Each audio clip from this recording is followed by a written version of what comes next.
Hey friends, it's Kurt from Transformative Journeys again. Back to talk to you a little bit about transformation and a few other things.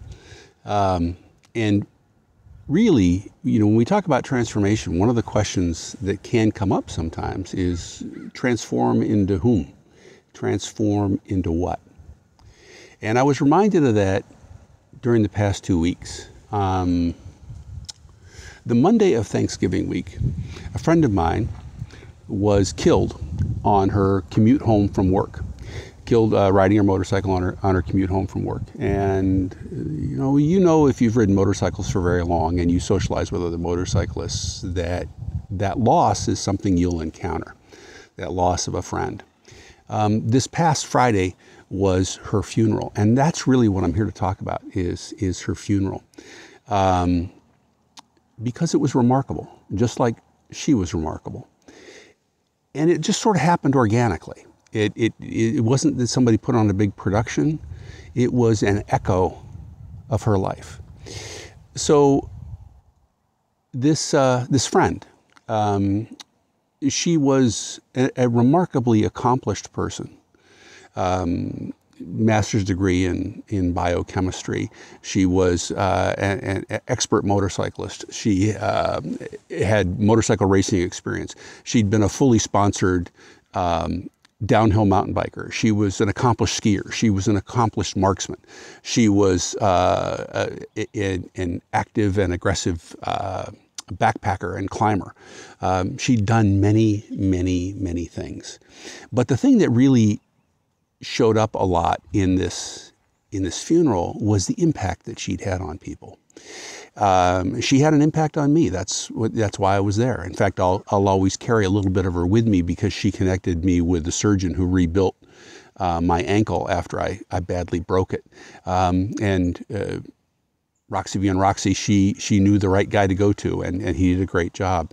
But she impacted a lot of people in similar ways. People would talk about the sense of her friendship and her love and her amazing hugs, and that she was, terms you kept hearing during the funeral were things like larger than life, or badass. Actually, I told her several times that she was the biggest badass I'd ever known, and that's true, but that wasn't what made her remarkable. Sometimes being a badass is a way to cover for fear, but with Roxy, it wasn't. Roxy was somebody who, by all appearances, she just sucked all the marrow out of life. She was here to have the full experience, what John Mellencamp once called the full catastrophe of life.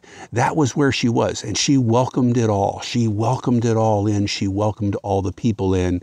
She was loved. And so we're at this funeral, and they open up the podium and the mic to people to comment. And I didn't pay attention to when it started and when it ended, but I would guess that for more than 2 hours, there was a line of people who came up to give their testimony about how she had impacted their lives, how she had made them feel included and loved and supported. And at the same time that they were in awe of her, she was bringing them along. She was inviting them to come with her on her adventures. She was just being with them when they needed a friend, supporting other people all the time. And it occurred to me that when we think about transformation, wouldn't it be wonderful if we could all transform ourselves into the sort of person who lived life in such a way that when we die, that we're remembered by all these people, because there were people there from all these different parts of her life. There were people there that she knew from work, people there she had known from school, people there she knew from motorcycling, people there she knew from mountain biking, people there she knew from backpacking, people there she knew from shooting. All the things that she did, all these different groups.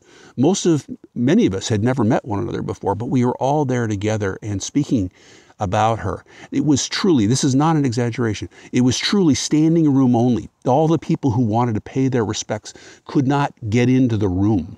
And even as the formal part of the testimony came to an end and we all were socializing and consoling one another, over her loss, even then people were still arriving hours later. The crowd continued to grow.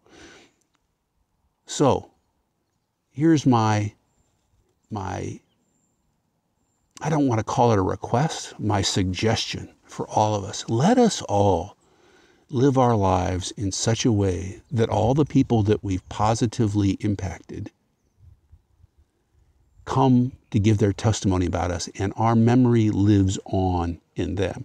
Her memory lives on in my heart and the hearts of all the people who were there. So let us have that. Let's be aspirational about this. I think the real key, if we really get down to it, is not necessarily that she was fearless in the sort of, braggart kind of way, no fear, sticker on the jacked up pickup truck, although she might have had that, I don't know. But she really went at it. She really just went at life and didn't let things slow her down. She wanted to have the experiences, she had them. So carry on with your life. Have the experiences you want to have. Positively impact people. Help people come with you. Be a beacon, as she was a beacon, as she still is a beacon. That's my message for you today, and I hope that we can all live our lives in that same way. I look forward to talking with you soon. Bye-bye.